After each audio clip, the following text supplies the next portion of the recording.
we're going to be talking about the next steps following along this weekend's No Kings protest. But I just want to, before we get started, Renee says I'm looking hot today. Well, Renee, it's interesting you say that. Can I complain for a second before we get into it? Can I complain? Can I show you guys? So apparently today, can I let you guys in on the stuff that I have to deal with covering the left on the internet? And it always comes from the right. It never comes from the left. I don't get grief from the left. I only get grief from the right. And so I'm online today and I'm just like doing my thing, and I'm trying to cover like Antifa stuff and break down some of this propaganda that I get over the weekend. And all of a sudden, people start sending me, because anytime someone talks about me online, like, people send it to me. All of a sudden, people start sending me stuff like, hang on, this, where you guys know this guy. This guy, his name is Chris Burnett. Ooh, that's actually really big. That's actually really big. That's unuseful. That's not useful.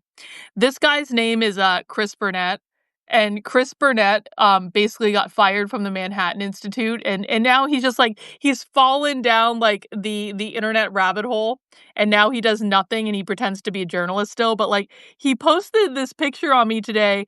Like, they're doing commentary on my weight on the internet. And of course, they always take screenshots where they look for exactly the right screenshot, so I look exactly how they want me to look. And they're like, the only reason she grew out her hair is to hide her weight and to give the impression that she's wearing a hijab. I just want to know, guys, is my coverage of the left better if I wear my hair like this? Or maybe you know what I need to do? Maybe I need to do my hair like this. Do I need to pull it up? Do we need to do that? Is that what people like? Is my coverage of the left better depending on how I wear my hair on any given day? Does my weight factor into the analysis that I do on the far left? This is literally the shit I have to deal with. This is literally the shit I have to deal with. So, and I grew my hair out because I got tired of getting it cut. That's the big secret. So that's going on today. Yeah, Tolkien fan, I said I saw that. That guy's unhinged. He is unhinged. Evelina says when they can't attack the truth, they attack the person. Oh, yo, I get attacked all the time from the right like this. And I'm like, sir, I cover socialism on the internet, sir. And they always like to tell me too, they're like, you're catfishing on the internet. I'm like, hey, look at my base catfish setup.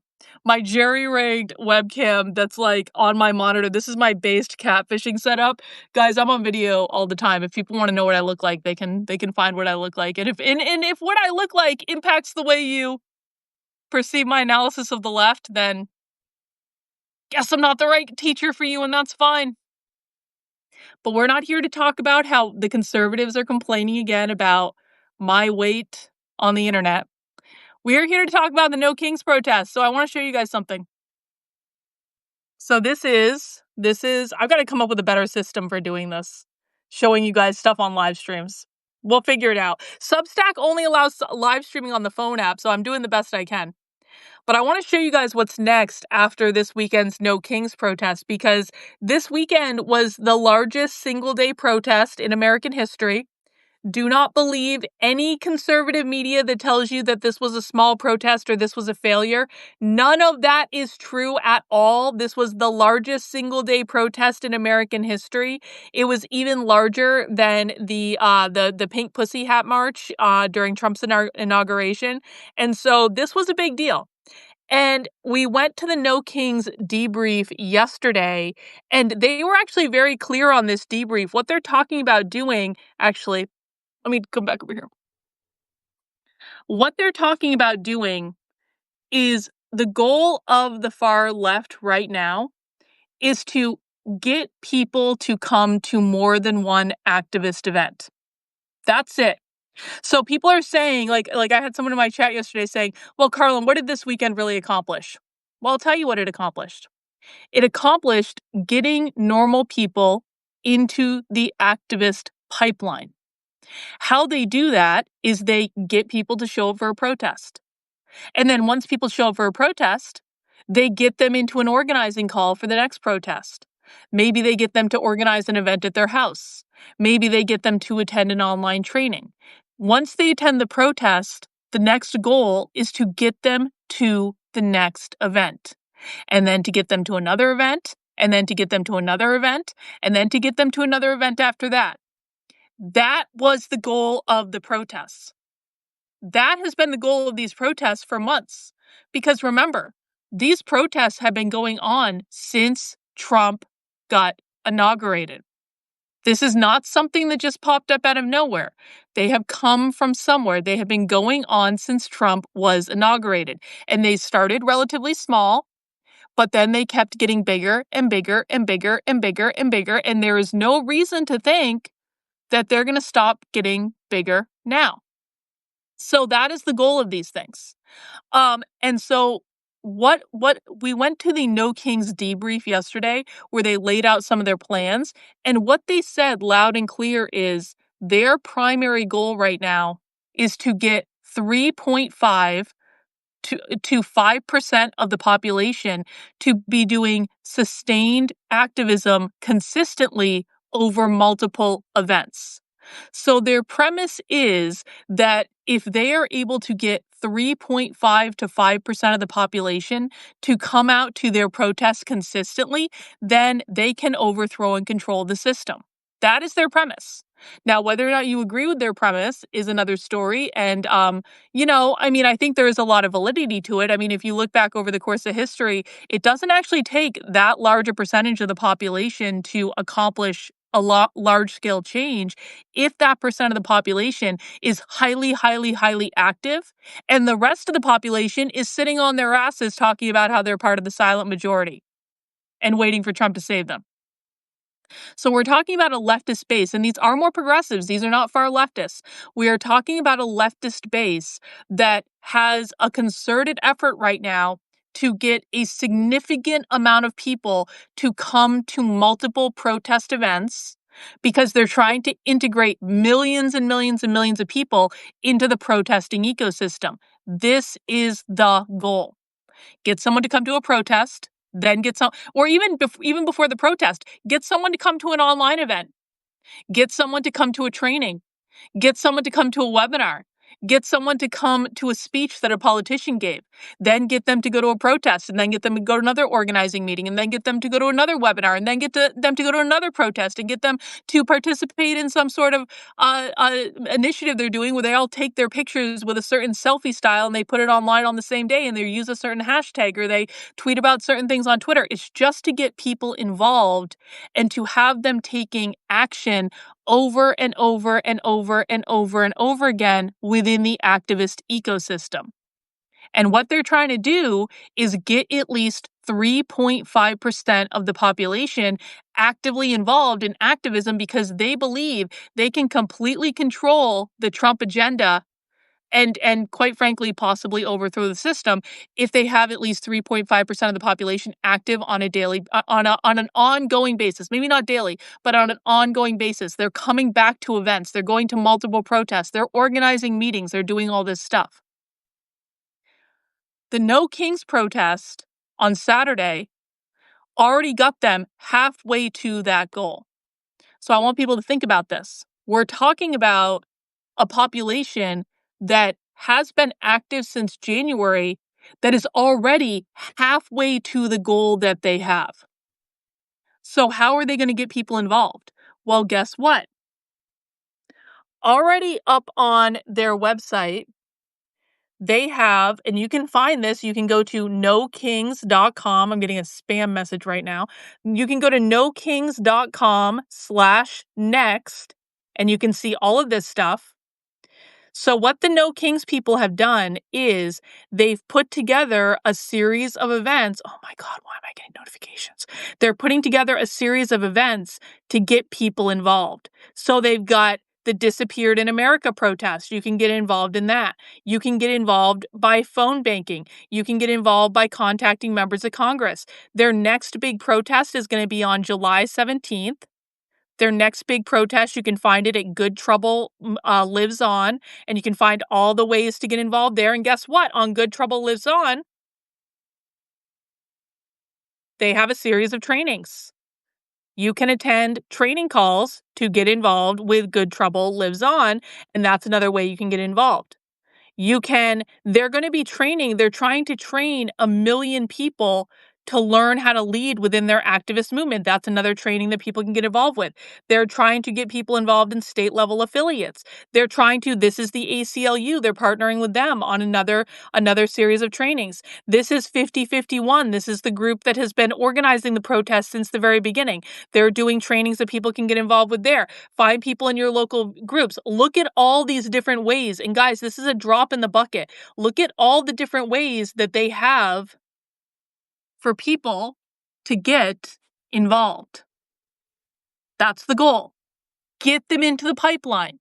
Get them to come out to events. Get them to work it into their schedule where they start to plan their schedule around these different types of activist events. Build a social ecosystem around protests. Build a socialist, or not socialist in this case, more progressive, but build a social ecosystem around activism. Make this a community activity. Make it a group activity. The more you get involved in these things, the more friends you make in these things, the more you want to keep coming to meetings because then you get to hang out with your friends. The goal is to activate 3.5 to 5% of the population. That is what they're trying to accomplish. Nothing else matters except for that.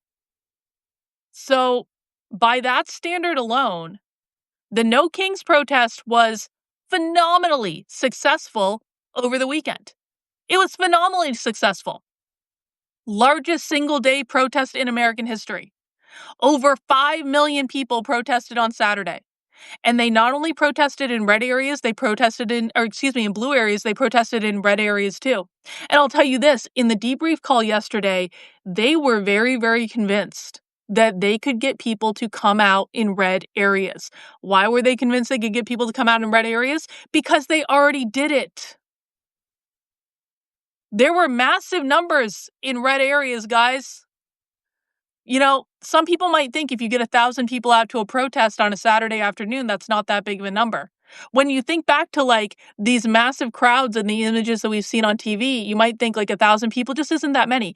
It is extremely difficult to get 1,000 people to come out and protest Donald Trump in a red state.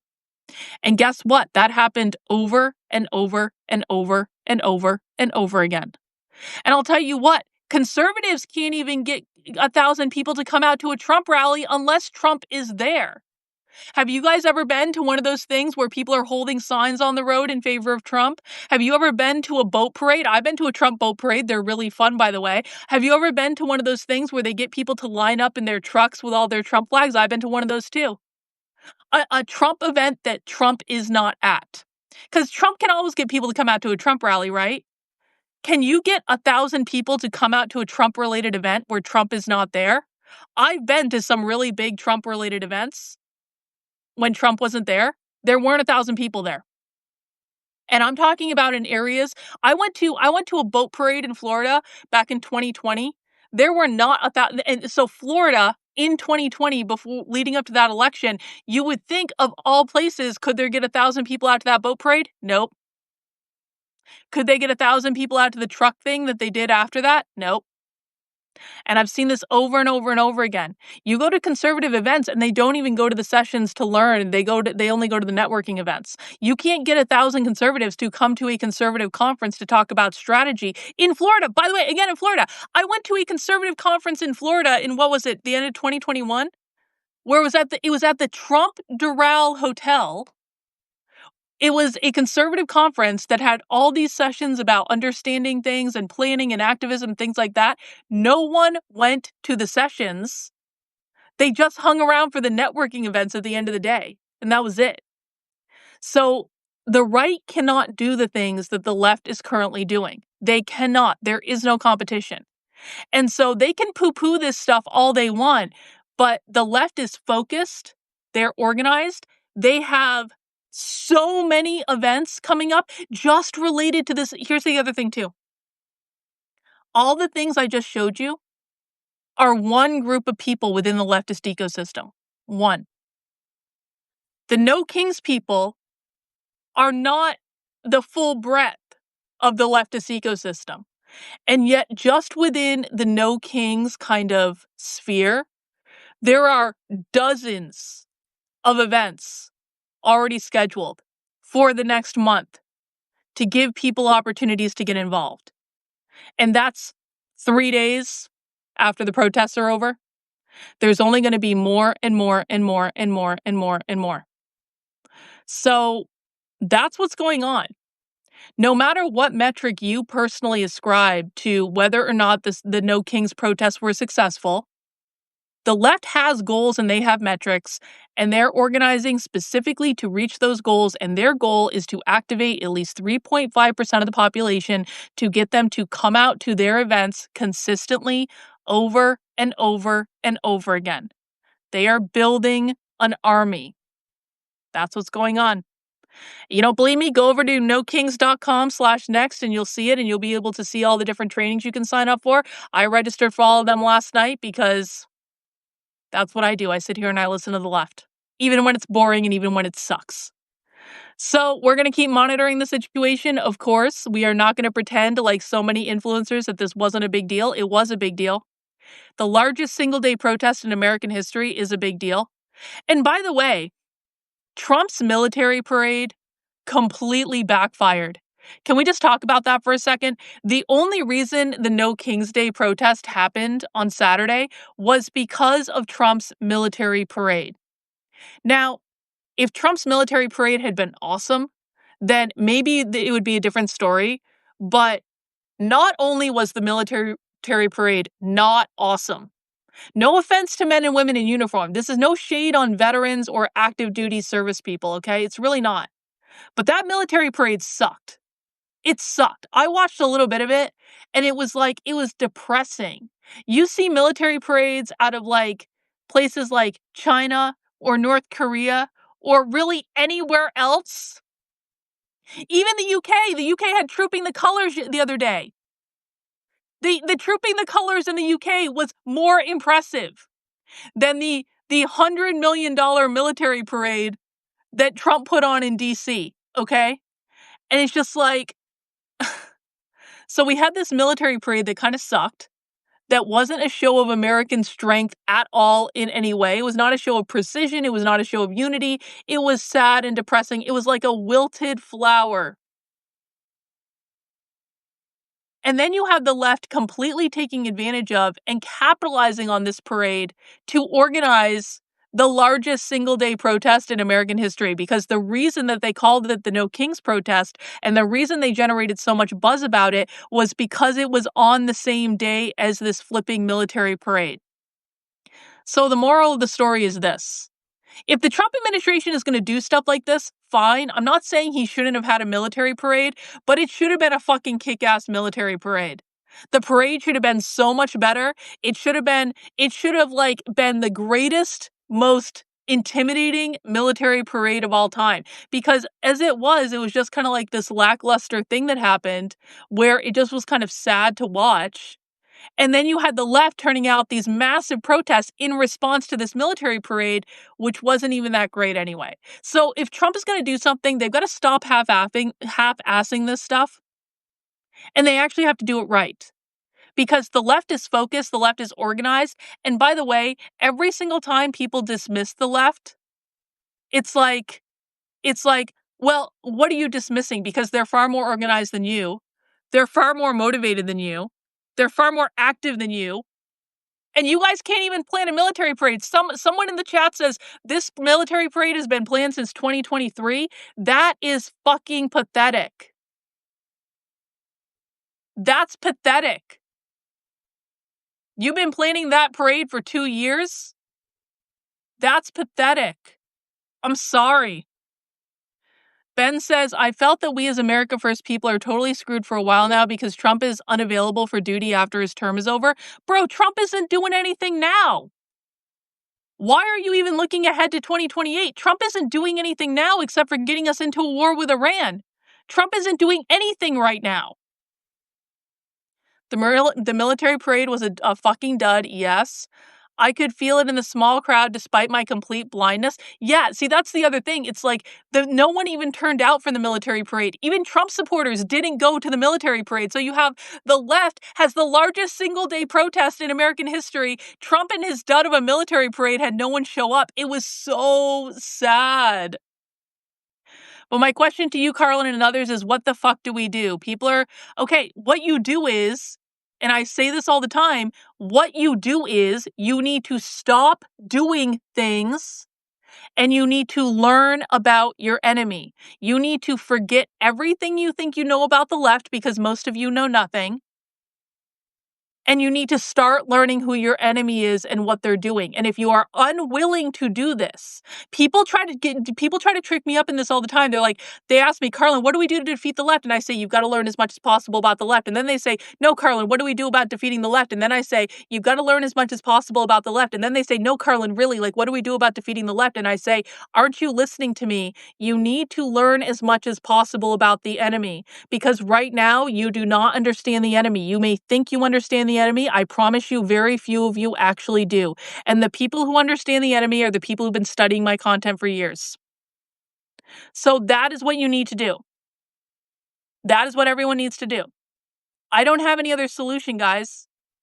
I can't give you a tactic to do because if you don't understand the enemy, there is no tactic that you're going to implement effectively. If you don't understand the enemy you're fighting, I can say, go out, take over a school board. Okay, you go out and you take over a school board, which probably would be a lot harder than you think it is, by the way. But let's just say you're successful at taking over a school board. What then? You don't understand the enemy. You don't understand how the enemy operates. I'll tell you exactly what's going to happen. You're going to start implementing policies that have nothing to do with how the left actually operates. This is why conservatives never banned critical race theory in schools. They lied up and down, CRT ban, CRT ban, CRT ban, CRT ban. Conservatives never understood how critical race theory was taught. They framed it in terms of discrimination against white people. Critical race theory is not discrimination against white people. It is Marxist. It is taught through equity. It's taught through ideas like systemic racism, institutional racism. It's not taught to hate. It's not about hating white people. It never was. But because conservatives didn't take the time to understand their enemy, they wrote the laws to be anti-discrimination laws, which means they wrote laws to protect white people from getting people to hate them, which has nothing to effing do with critical race theory. So even though they were in power, even though they had the abilities to pass laws, they did it completely wrong and it didn't work. So stop doing stuff like that. It's a giant waste of time. It's a giant waste of resources. It's a giant waste of money. Everyone needs to slow the fuck down and learn about the enemy. And if you are unwilling to sit down and watch a stream of mine because you say, well, your streams are too long, it takes too long, then there's nothing I can say to you that's going to be good enough. If you are unwilling to sit down and watch a stream of mine for a couple hours, if you are unwilling to watch the How to Speak Socialist course that's available on my Substack, just click the How to Speak Socialist link at the top of the page. If you are unwilling to do that, Karlyn, it's 4 hours long. I don't have 4 hours. Then you are not useful to me. You are not useful in fighting the left if you are not willing to learn about the enemy, because nothing you do will actually work. You can complain about the left. You can say, what do we do? What do we do? What do we do? You can take over school boards. You can try to implement laws. But I promise you, nothing you do will actually work, because if you do not understand your enemy, you are going to implement it in completely the wrong way. So can we just all stop pretending now and just start learning about the left?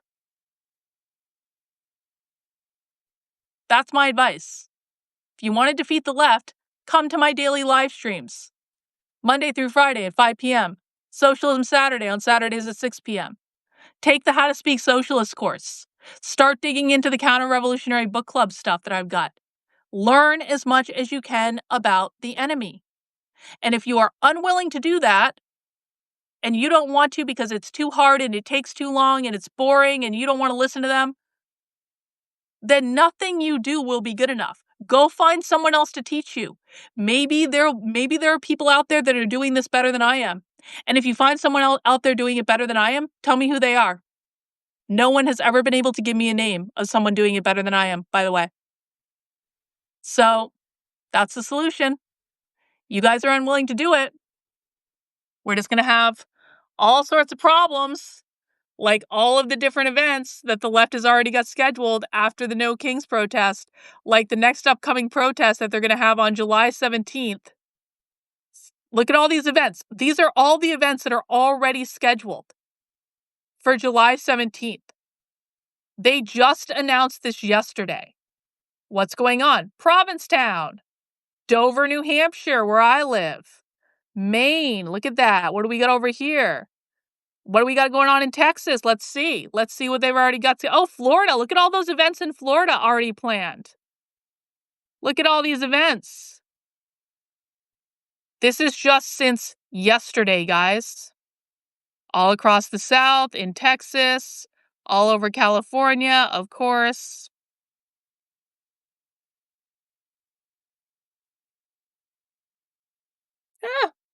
There we go.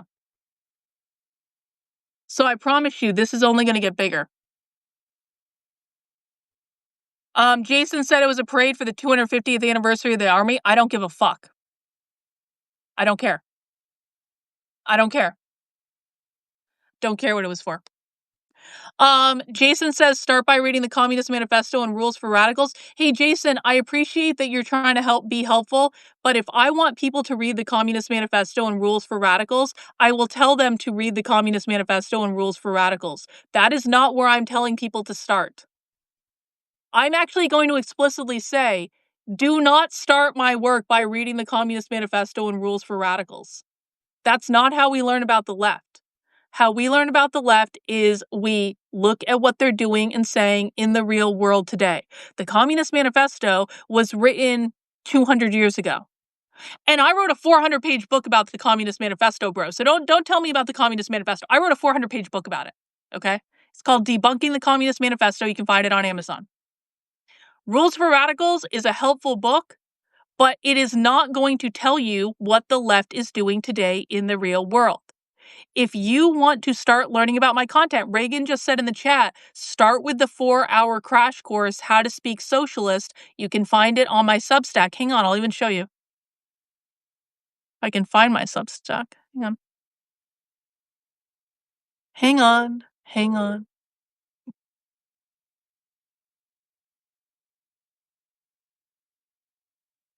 Okay. There's me on video on my Substack, not to be confused with me on video now. That's weird, though. That's kind of meta, isn't it? Okay, so this is the Decode the Left Substack. And is this my live video right now? Am I streaming myself? Holy shit, is this meta? I never knew it did that on the Substack. I didn't know it actually put... Anyway, okay, new discovery. Anyway, doesn't matter. I wonder how meta we can get. I wonder how many screens we can get. See, now I'm totally distracted by the meta nature of me streaming my own live stream. Okay, never mind. Go to the How to Speak Socialist section and go to the 4-hour on-demand crash course. Go watch this. This is better than Rules for Radicals. This is better than the Communist Manifesto. In this training, you will see dozens and dozens and dozens of clips from real far-left activists. This is the crash course. This is where you start. That's what we're talking about. Go do that. Then come to the streams, learn as much as you can. I have a massive archive of content on my Substack. I'm trying to figure out better ways to introduce people to the content, but it's just quite frankly a lot. It's a lot, and I'm very busy. So I do the best I can. If you guys want to support the work I'm doing, the very best place to do so is by signing up on the Substack for $8 a month, $80 a year. And I will keep doing these streams, and I will keep posting content over on the Substack to teach you as much about the left as I possibly can, because I really think that that is the only way that we are actually going to beat them. Oh God, I just clicked onto the homepage of my Substack where I'm currently live streaming while I'm live streaming on my phone. How weird. All right, guys, that's all I have. We are going to be streaming communism today at 5 p.m. I have been watching progressive content for like 2 weeks now. Is anyone else in my audience about ready to shoot themselves from watching progressive content? If you're new to me, you might not understand this. Progressive content, like the No King stuff, is so boring compared to actual communism and actual socialism. So tonight for our live stream starting at 5 p.m. on YouTube, on X, on Rumble, we are going to be watching communism. We are going to be watching the real stuff. We're going to be watching the good stuff. We're going to do the Denver Communists. The Denver Communists are great for new people because the Denver Communists tend to actually speak in really plain spoken language. We might go back and watch some episodes of the Denver Communists that we've watched before just because I think there's some stuff that new people might be interested in. And the Denver Communists are great. Like, you can actually understand them. They have interesting presentations and they're relatively short. So we're going to be able to watch a couple of them. But I need to watch communism. I'm bored. I want to see what the communists are saying. And I promise you, if you are new to my content, just come to the 5 p.m. stream. Just trust me. Come to the 5 p.m. stream and let me blow your mind. All right, guys, that's all I have for the live stream today. Make sure you download the Substack app on your phone, get notified when I go live for streams. This should get uploaded to the Decode the Left podcast as well afterwards. And so I appreciate people coming out, hanging out. If you have a comment, let me know in the chat or in the comments once it's already posted. And I will see you guys at 5 p.m. Take care, guys. We'll see you soon. Bye.